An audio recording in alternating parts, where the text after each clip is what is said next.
Assalamualaikum warahmatullahi wabarakatuh. Kami dari kelompok 4. Kelompok 4 terdiri dari 4 anggota. Yang pertama Andi Karyanto, yang kedua Dedi Kurniawan, yang ketiga Dini Kartika, dan yang terakhir yaitu saya sendiri, Khairudin Sawinanda, sebagai moderator. Baiklah, di sini kami akan mempresentasikan materi tentang moluska. Di sini saya akan menjelaskan definisi dari moluska. Moluska itu berasal dari bahasa Yunani, dari kata molluscus yang berarti lunak. Lunak baik dari cangkang ataupun tanpa cangkang. Moluska adalah kelompok hewan yang sifatnya triboplastik, selomata, dan invertebrata serta multiseluler. Moluska lunak dan tidak memiliki ruas, mempunyai 3 lapisan lembaga. Yang pertama lapisan luar, yang kedua lapisan tengah, dan yang terakhir lapisan dalam. Hewan ini memiliki alat pernapasan yang sempurna, mulai dari mulut sampai dengan anus terbuka sekitar rongga mantel.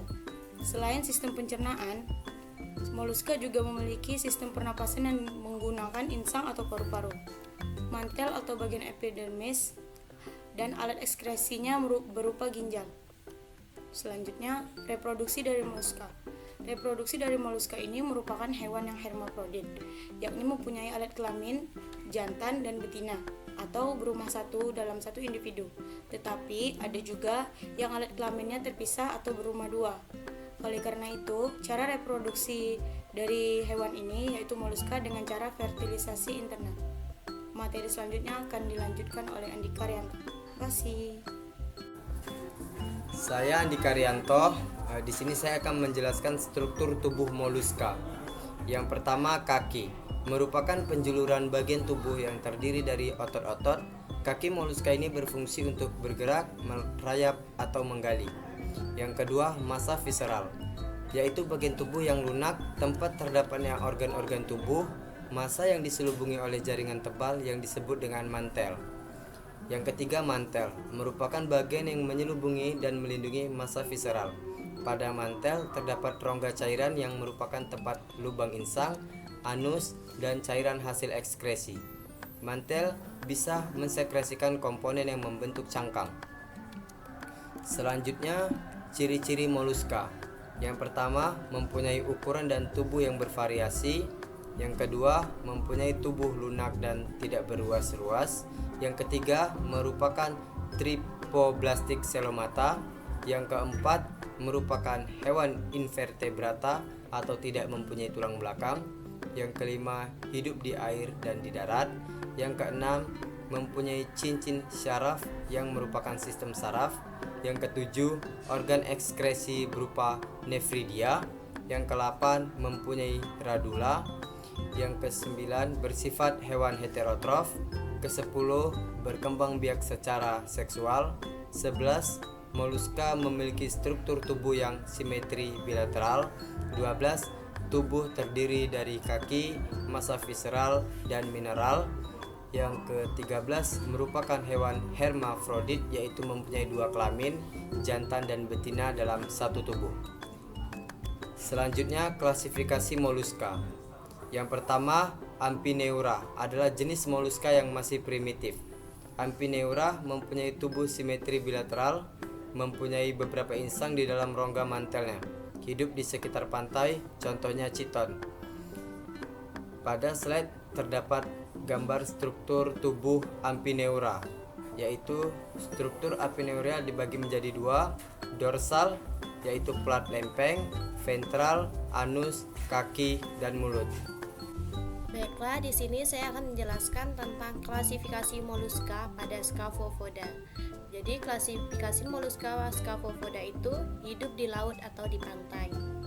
Ia mempunyai cangkang yang tajam, berbentuk seperti terompet, mempunyai kaki kecil di kepalanya.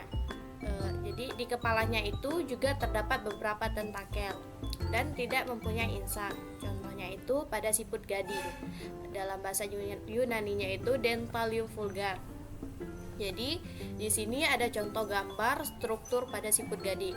Contohnya itu terdiri dari pasir, gonad, ganglion floral, ganglion cerebral, dan captacula, mulut, kelenjar pencernaan, nefredium, anus, ganglion fedal, rongga mantel, cangkang dan mantel, dan ganglion fedal. Nah, yang kedua itu menjelaskan tentang klasifikasi moluska pada gastropoda. Jadi, gastropoda itu merupakan hewan yang memakai perutnya sebagai kaki. Jadi, gastropoda hidupnya itu di darat, di air tawar maupun di air laut. Umumnya itu gastropoda itu mempunyai cangkang. Cangkangnya itu contohnya pada seafood. Nah, di sini ada contoh gambar gastropoda itu seafood. Nih, gastropoda itu terdiri dari anus, rongga mentel, lambung, dan usus. Selanjutnya saya akan menjelaskan klasifikasi moluska pada cephalopoda. Nah, cephalopoda memakai kepalanya sebagai alat gerak, memiliki endoskeleton, ekskeleton atau tanpa keduanya. Nah, tubuhnya ini simetri bilateral. Tubuhnya terdiri dari kepala, leher, dan badan. Contoh spesiesnya yaitu cumi-cumi.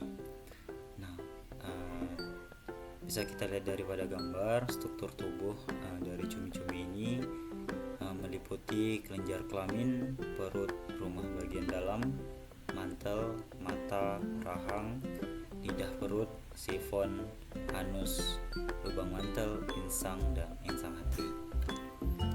Nah, selanjutnya klasifikasi moluska pada Pelecypoda, yaitu mempunyai bentuk kaki seperti kapak yang terletak di anterior. Nah, bivalvia ini merupakan hewan bercangkang yang terdiri dari dua bagian, mempunyai sistem saraf otak yang berkembang biak yang hidup di air tawar dan laut. Contohnya itu Melagerina atau disebut dengan kerang mutiara. Pada gambar bisa kita baca, yaitu terdapat bagian tubuh yang meliputi lambung, otot, mulut, kaki, mantel, cangkang, usus, insang, sifon masuk, sifon keluar, anus, ginjal, dan jantung. Nah, sekian yang dapat kelompok kami sampaikan pada materi moluska ini. Saya akhiri, wabillahi taufiq wa hidayah. Wassalamualaikum warahmatullahi wabarakatuh.